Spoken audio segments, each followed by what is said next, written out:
Kanagaraj Eswaran. Kanagaraj Eswaran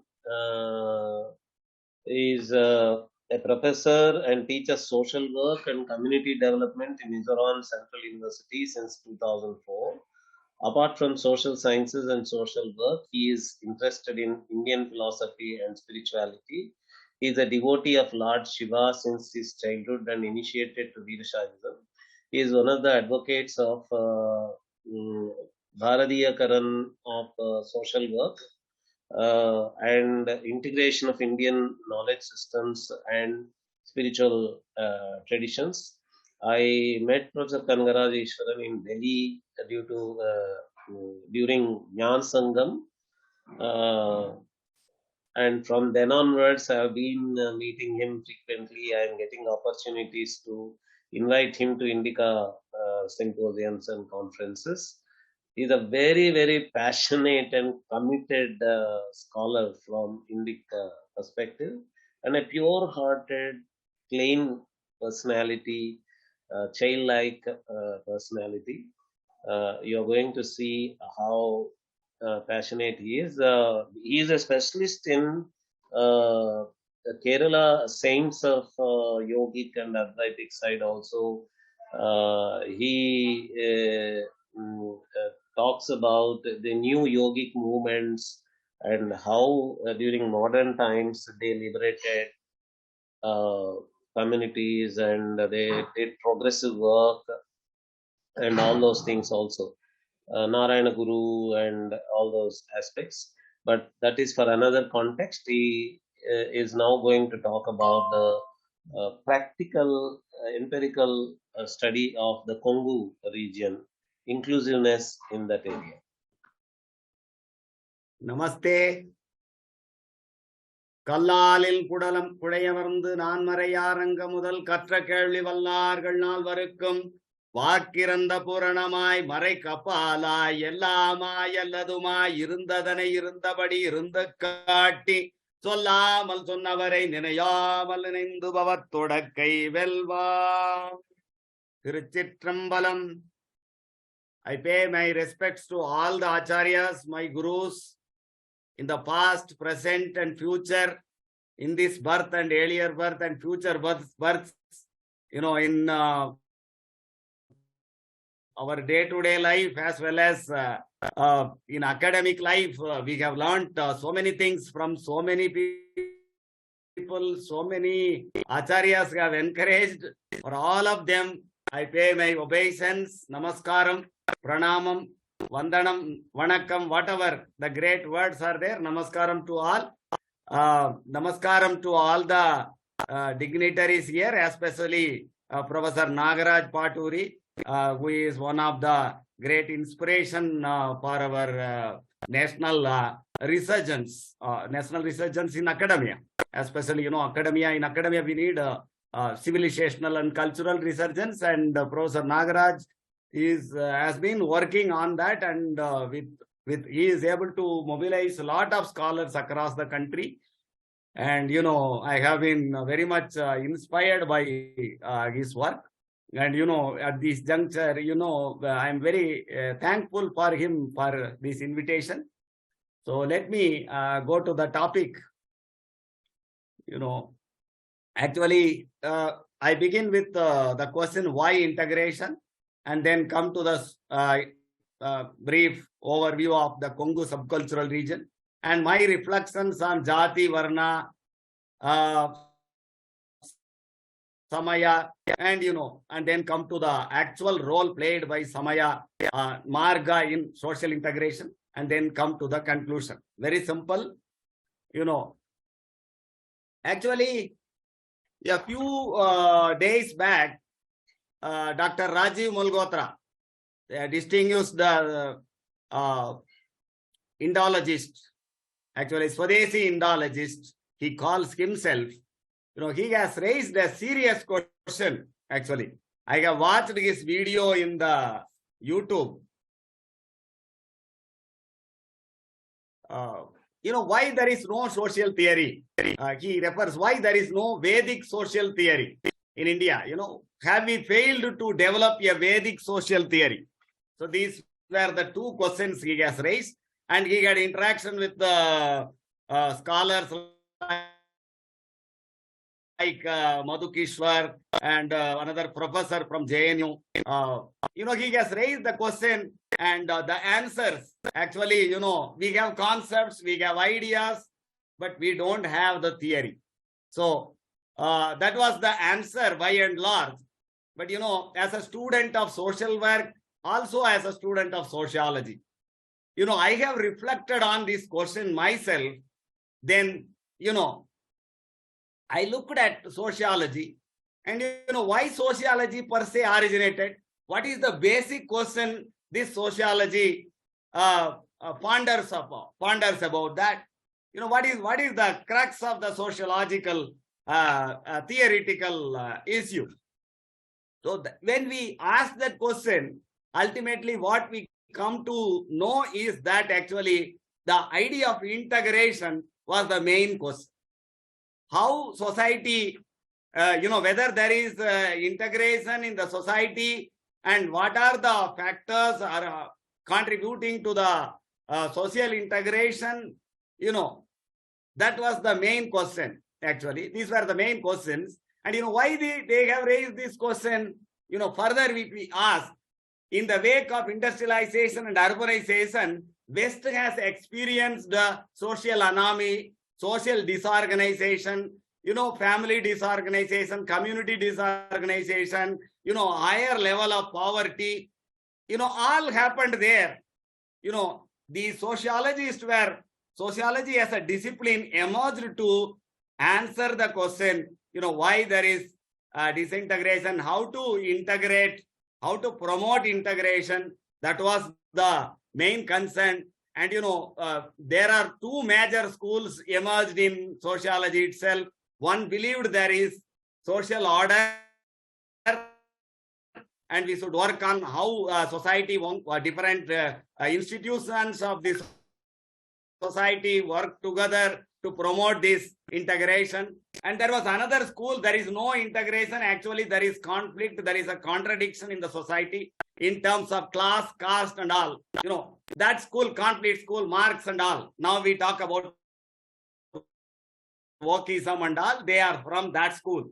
And again, when we look at my own discipline, social work also has originated in the West to address this particular issue of social integration, social anomaly, as well as this poverty and human suffering in the West. So the question is that actually, very, very important. And why in India it has not happened? Emergence of, so many people are studying sociology. We have been working on the development of theories. No, most of us are not actually working on the theory development. Across the social science disciplines, if we look at theorization, very rarely our people have done. Our people are trying to supply data to them. So that is the thing. I will come to this issue. So why we are not doing the theorization, and why are we not able to even critique or not even able to test the Western hypotheses or models of social integration and whatsoever. That kind of thing is my question. I got this question. So I looked at again my own place where I have come, I have emerged, I was born and I have grown, and in the cultural sphere, though I studied social sciences, I have not lost my moorings. I have lost my roots. I have been listening to my grandmother and my my grandmother's brother on Timaya, who were all teaching about the history, the legends of our area, cultural region, and what were happening here, the different stories. Of course, I learned Mahabharata, Ramayana, and Vikramaditya stories, all those things from my grandfather actually. So other than that, in my own exploration, I have been looking at this. So later when I joined social work, I continued to work on the Adivasis mainly in the Nilgiris, and I came to Mizoram, and I continue my sadhana along with searching for the quest. I mean, with the quest for truth. That was always there. So with that, I have looked at my own region and how integration is happening, and what is the Jati, Varna, and how are they working. How this very important element, very important dimension of social life, this Samaya. I don't want to use the Western construct religion.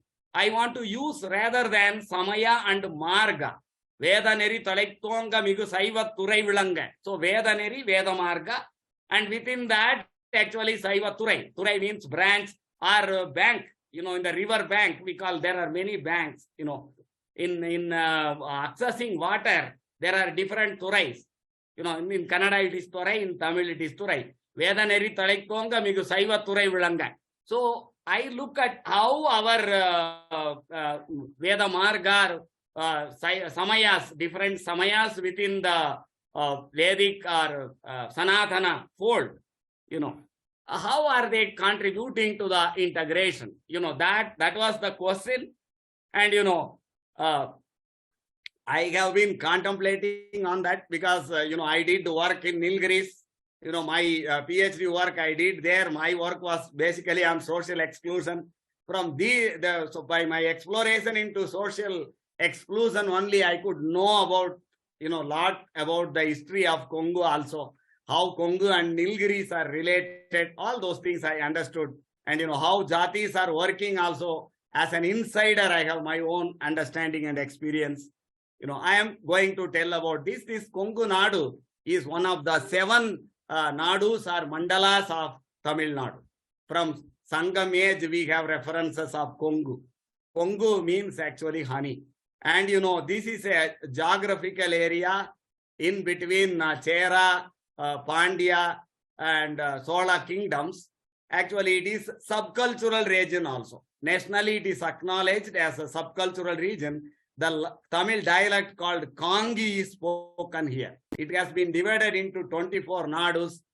There are arrangements, political arrangements also. So when we come to the borders, the northern border, Nandigiri, which is near Kolar and Tumkur, it was extended during the 17th century. It was actually, this is based on Kongu Mandala Sadakam. Until Tumkur, the area was part of Kongu. Then southern Varagagiri. Varagagiri is Pandrimalai, is Palani. Tirumalai Vaigavur. Palani was the Murugan temple, famous, known for that. Palani was the southern border. And eastern border, Kudagu and Vellikundru. Kudagu is in Karnataka. Then Vellikundru is our Velliyangiri hill. We call southern Kailash, Dakshina Kailash also we call. So that was the border. And western one, Kulithalai, Karur district. And it is approximately 7,500 square kilometers area it covers. And contemporary districts of Tamil Nadu, Coimbatore, Namakkal, Erode, Dharmapuri, all these are there. Some parts of Karur, Madurai and Dindigul districts also are included in the framework called Kongu. So I am more interested in the cultural and social structural dimensions rather than political dimensions. This Kongu region shares the boundaries with Karnataka and Kerala, and it is called, Western Tamil Nadu. We can call otherwise Western Tamil Nadu. This is the region. And, now I come to the real thing, Jati and Jati organization. 3 concepts we are contemplating today, Jati, Varna and Caste. I reject totally the caste. As a social scientist and social worker, the existence of caste and caste construction as such, it doesn't exist. Actually, it is colonial construction and it is based on European experience. And transposing of estate system. I see caste as transposing of estate system from the Europe here. So that has all colonial missionary motivation. So we can reject that. But Jati is the practical category. And Varna is the textual or sastric category. It is these two categories, and I want to see how they are there in Kongu. I want to give my understanding, share my understanding on the Jati. Family is the ultimate unit of, all of us are aware of that fact, that in our Indic or Hindu context, the ultimate unit is not individual, it is the family. Family is the unit of the social order. And again, next to family, there are very many layers in the society. It's not that actually atomic conception of society we have. We don't have the atomic or atomized concept of society. We have, rather than that, actually multi-layered concept of society. So when it comes to families, next level in social organization, we have called Gotras and clan, Gotras and Kula. This Gotra is there generally with the Brahmins and people who are Sanskrit, who are well aware of the Sanskritic lore. Ordinary, Kula is part of the Gotra. Actually, Kula Devata is there across the country, everywhere. So Kula is actually very popular, and it is called exogamous clans. Even in the among the tribes, there are called Kulas. These clans are there. Different organizations, different classification of Kulas and clubbing categorization is there in the tribal areas. You could see across the tribes there is, so much variation in the social organization. And when you look at the clan, is the Kulam, Kutam is the next level of organization. And you could see this Kula is basically a patrilineal or matrilineal. And people generally marry outside the clan or Kula. Gotra exogamy is there in the Brahmin communities and other communities. But ordinarily, when you look at the Jatis here, each Jati is comprised of a number of Kulas, and within the Jati fold, endogamy is happening across the Kulas within the Jati.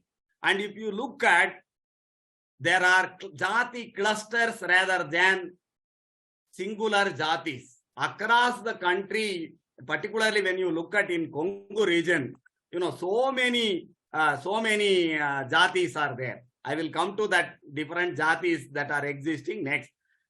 Each Jati, one more special thing is that each Jati is very much tied to a specific occupation, by and large. Of course, people have freedom to change the occupation, and there was not much restriction. Even ownership of land and other things are all permissible. It's free. But still, each Jati, one particular Jati, if you are able to, a smallest unit, what next level, I'm not talking about cluster, even cluster level also you can see it is linked to a specific occupation. And then always each Jati is, every Jati is confined to a particular geographical territory.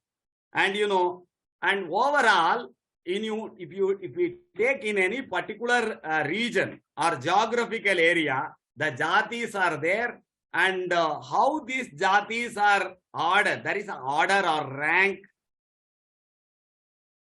Definitely it is there, but that is pertaining to particular time and space. It is not that across time and space it is fixed. No. But at a particular time, what I see is that over the period, this distance between the Jatis come down and it decrease. I mean, due to the social, economic, political operations, operation of forces, they decline. That the gap between the Jatis also decline. So there is a rank, even if hierarchy, definitely this, but this hierarchy is not always accepted.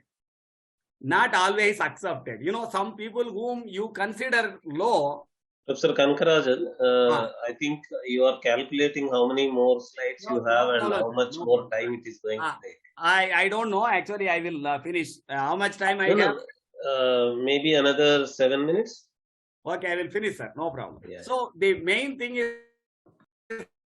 that Jati is this problem. Jati is having a rank in any particular area.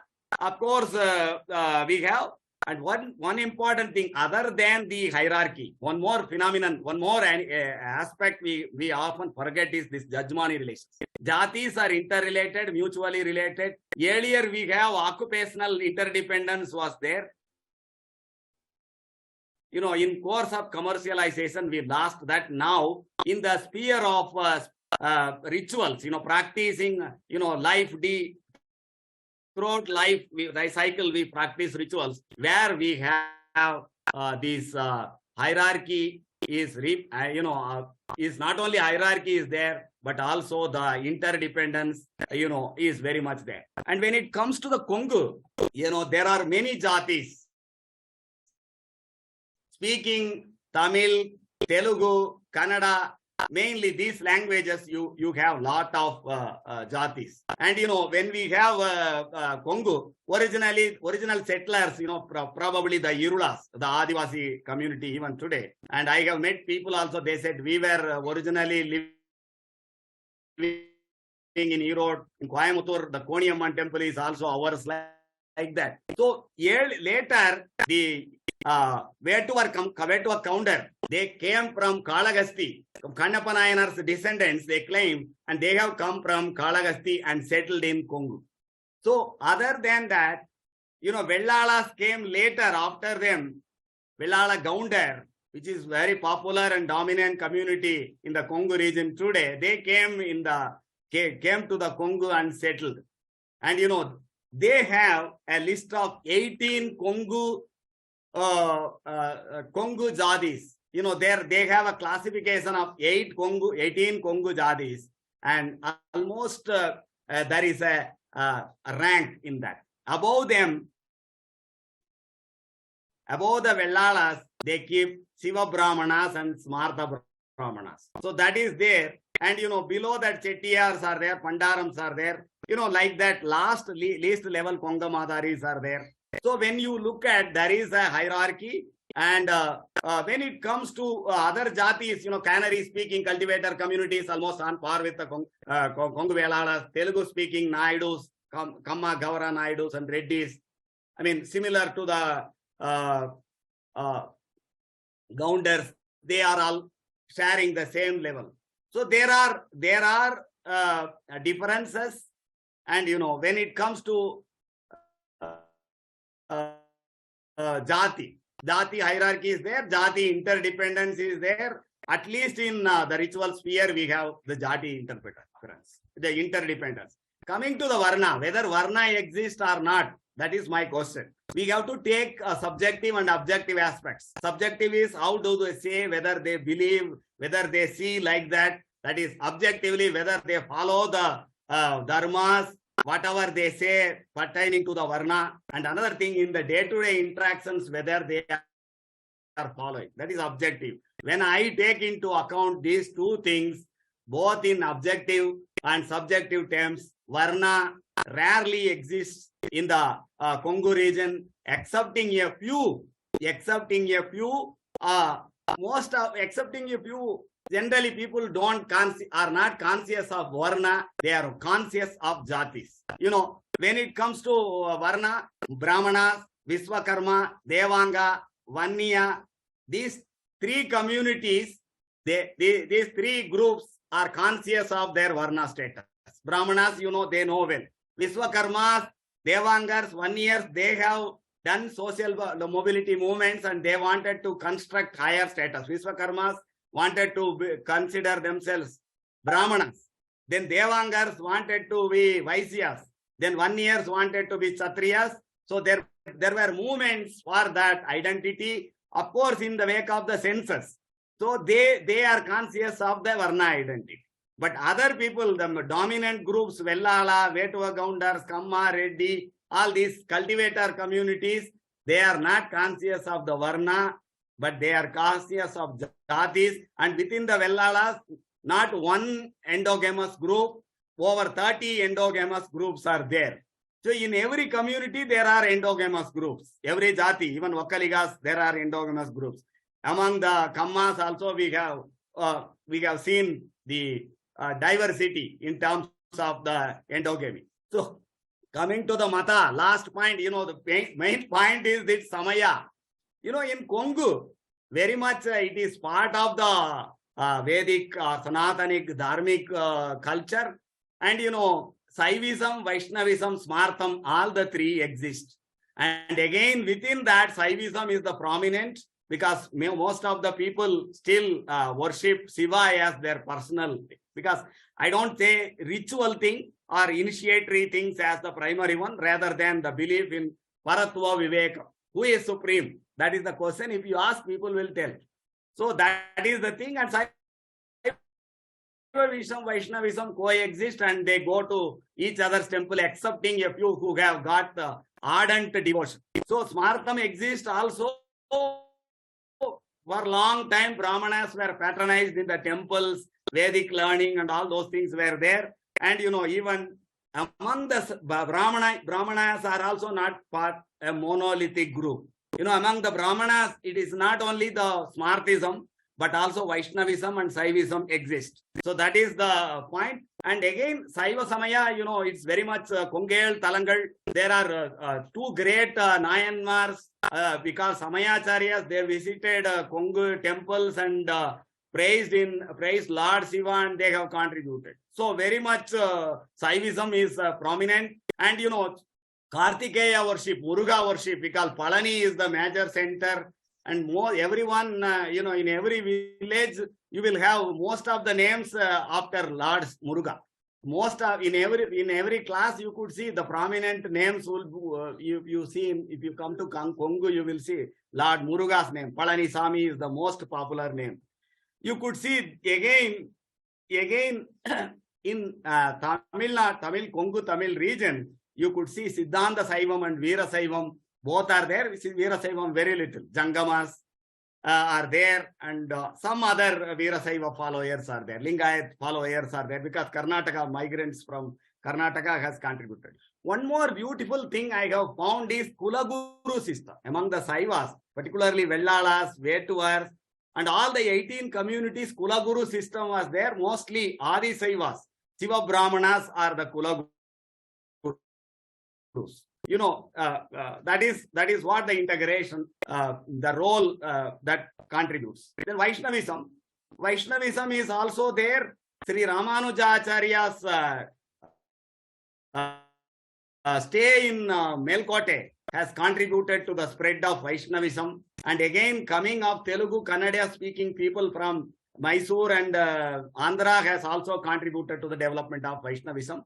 So many Vaishnava temples are there. One important temple nearby my place, Karamade.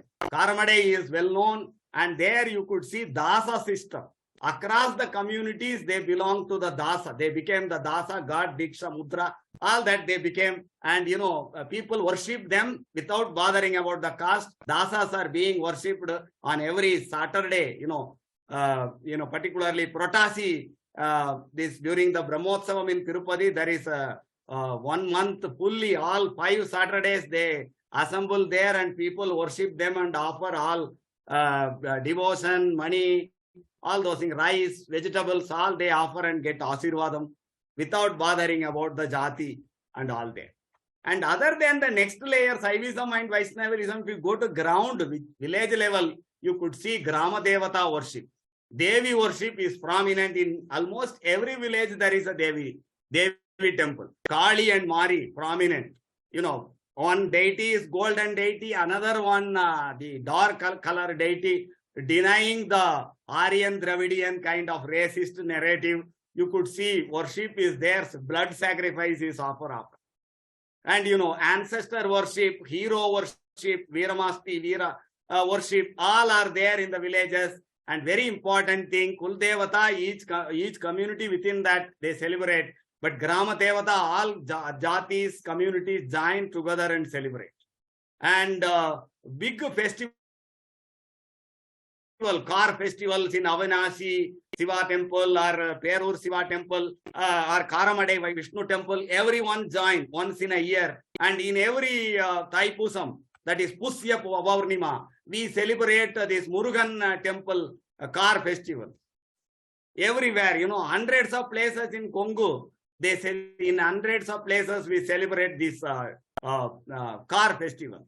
So you could see this, they are all integrating people across the jatis, across the different linguistic groupings. And again, one more point, what I see is that emerging thing, other than the traditional pre-existing, these things, Ayyappa and Melmarotur movements, this Bhakti cults are very popular in Kongu region, and mass participation is there. And again, yoga organizations like Vedatri Maharishi, Isha Yoga, Yeval, they are all Art of Living, all are catching. I mean, people are able to learn yoga, Vedanta, Bhakti, all those things, Indian thought, spirituality, going deep into, when they want to go deep into that, they also do participate in it. So this is the main thing, different levels, and according to the taste preferences of people, our dharma, our samaya and our margas are providing, providing space for participation and that integration. And this integration is not only integration among the people as West wants to see. It is integration of people with the land, with the nature, with ultimately the cosmos, and bringing people, towards Satya and sustaining people in dharmic life. Responsible. Dharma, I see responsibility towards all others who have contributed. Different social, natural, cosmic, everything our responsibility. That instilling that actually the dharma, this samaya and marga are doing actually. And naturally, of course, this integration, we have lot of onslaught from the Dravidian and before that, European thing. West, I mean, Kongu has declined as a society because of that particularly oppression, heavy tax on land, appropriation of wealth from the farmers that has resulted in poverty, and particularly scheduled caste people all suffered because of that. Famine, plague, after that Dravidians, Congress came, and so for some time their Kulaguru system was actually under lot of attack. In fact, one Kulaguru of Vetua Gounder was driven out from his place called Kaundapadi. And now our people, Vetua Gounder youngsters are trying to revive the Kulaguru system. And Kulaguru system is very vibrant across the communities. Even Vaishnava, those who follow Vaishnava, they have their own Kulaguru. Saivas, they have Kulaguru system. And this resurgence of Kulaguru system is one thing I am seeing. So now I am trying to conclude. Rajivji's basic question is that why there is no Vedic theory. And Vedic theory, we have not developed a theory because already practice is there. Our society has not experienced disintegration. Of course, Dharma, Satya, and Samaya, Marga are uniting the people.